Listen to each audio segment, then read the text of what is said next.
Welcome friends, I am your friend Sheikh Bashir, and today I am again with the topic of square and square roots, and today we will learn the square root of decimal numbers by division method. तो आज हम division method के ज़रिए decimal numbers का square root निकालेंगे।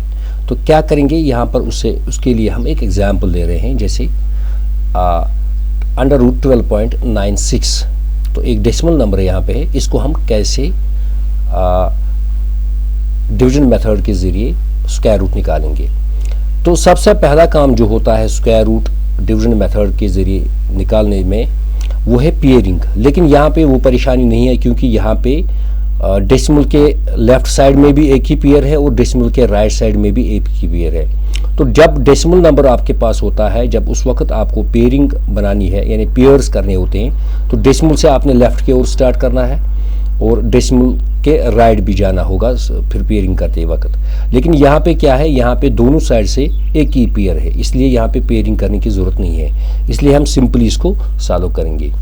तो अब हमने 12 को पहले सॉल्व करना है। तो 12 के लिए हमने चूज़ करना है डिजिट, डिवाइज़र एंड कोशेंट, उसका प्रोडक्ट 12 या 12 से कम होना चाहिए, क्योंकि अगर हम 2 चूज़ करेंगे 2 × 2 that is 4, that is very less.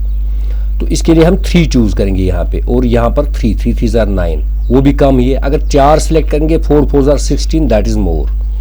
तो हमारे लिए 3 बेहतर रहेगा। इनका प्रोडक्ट जो है वो 9 आएगा, और फिर हम सबट्रैक्ट करेंगे तो उसमें से बचेगा 3 नीचे। जैसे 12 में से हम 9 घटाएंगे तो 3 आएगा नीचे, और 96 को हम यहाँ पे लाएंगे। लेकिन 96 को हमने यहाँ पे लाया तो ये पॉइंट जो है ये ऊपर जाएगा कोशेंट में, जैसे यहाँ पे। तो अब मसला है हमारा यहाँ पे, अब डिवाइज़र को हमने तैयार करना है। तो डिवाइज़र के लिए वही टेक्निक है जो आपके पास इस कोशेंट, आपके पास अभी तक जो कोशेंट है उसको दुगना आप कीजिए, ये बन जाएगा 6। अब 6 के साथ आपने यहाँ पे कुछ लिखना है, कुछ डिजिट चूज़ करना है, डिजिट वही यहाँ पे भी लिखना है, उसी से मल्टीप्लाई कर रहे हैं इस कंप्लीट नंबर को। फिर फॉर एग्जांपल यहाँ पे हम 6 चूज़ कर रहे हैं, क्योंकि 6 × 6 × 66 जब हम करेंगे दैट विल बी 396। तो इस तरीके से हमने कम्प्लीटली इस नंबर को डिवाइड किया है, और हमारे पास जो इसका स्क्वायर रूट आया है that is 3.6। That means square root of 12.96 is 3.6.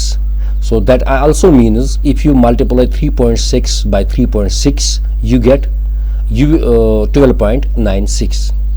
So और एक एग्जाम्पल हम यहाँ पे सॉल्व करने जा रहे हैं, जैसे अंडर रूट 146.41। यहाँ पे क्या है, यहाँ पे डेसिमल के लेफ्ट में 3 डिजिट है और राइट में 2 ही डिजिट है। तो पेयरिंग यहाँ पे करनी होगी, क्योंकि 3 डिजिट है। तो सबसे पहले हम पेयरिंग करेंगे, जैसे यहाँ पे हमने डेसिमल के लेफ्ट में हमने पेयरिंग की है और राइट में तो एक ही पेयर है, इसको ऐसे ही रहने देंगे। तो अब हमारे पास 1 बचा है, सबसे पहले उसको हमने डिवाइड करना है। तो 1 के लिए 1 ही ठीक रहेगा, वो क्योंकि 1 डिवाइज़र भी है, कोशेंट भी होगा, तो मल्टीप्लाई करेंगे तो 1 ही आएगा। तो इस तरीके से अब नीचे आएगा 46 जो पेयर है वो आएगा अब नीचे। अब यहाँ पे डिवाइज़र जो होगा इसको दुगना करना होगा, तो दुगना करेंगे हम इसको। अब 2 के साथ हम क्या लिखेंगे यहाँ पे, ताकि ये दुगना होगा, ताकि हम उसको फिर मल्टीप्लाई करेंगे उससे 46 आएगा। अगर 2 के साथ 1 लिखेंगे तो 21 बनेगा, 21 को 1 टाइम्स करेंगे तो 21 ही आएगा, कम है बहुत। अगर 2 लिखेंगे 22 बनेगा, 22 को हम 2 टाइम्स मल्टीप्लाई करेंगे तो 44, वही नज़दीक होगा। तो 2 लिखेंगे यहाँ पे, फिर मल्टीप्लाई करेंगे तो 44, वहाँ से 2 बचेगा, उसको नीचे लाएंगे। तो लेकिन उससे पहले, नीचे लाने से पहले यहाँ पे अब डेसिमल है, डेसिमल को आप ऊपर ले जाए, क्योंकि यहाँ तक हमने किया। अब हमने 41 जो पेयर यहाँ पे है उसको नीचे लाना है, तो लेकिन डेसिमल ऊपर जाएगा, डेसिमल ऊपर आएगा। तो नीचे जो रहा है इसमें से 2 बचा है और 41 पेयर को हमने नीचे लाया है। अब हमने डिवाइज़र को तैयार करना है, जैसे अभी तक डिवाइज़र हमारे पास 12 है, 12 को जब दुगना करेंगे तो 24 बनेगा। तो 24 के साथ हमने यहाँ पे कुछ और लिखना है। तो सिंपल सी बात, यहाँ पे 241 है तो 1 ही यहाँ पे भी लिखेंगे और उसी 1 से मल्टीप्लाई करेंगे। जैसे 1 लिखेंगे यहाँ पे, उससे मल्टीप्लाई करेंगे 241 बन जाएगा। तो इस तरीके से जो इसका स्क्वायर रूट आया है दैट इज़ 12.1।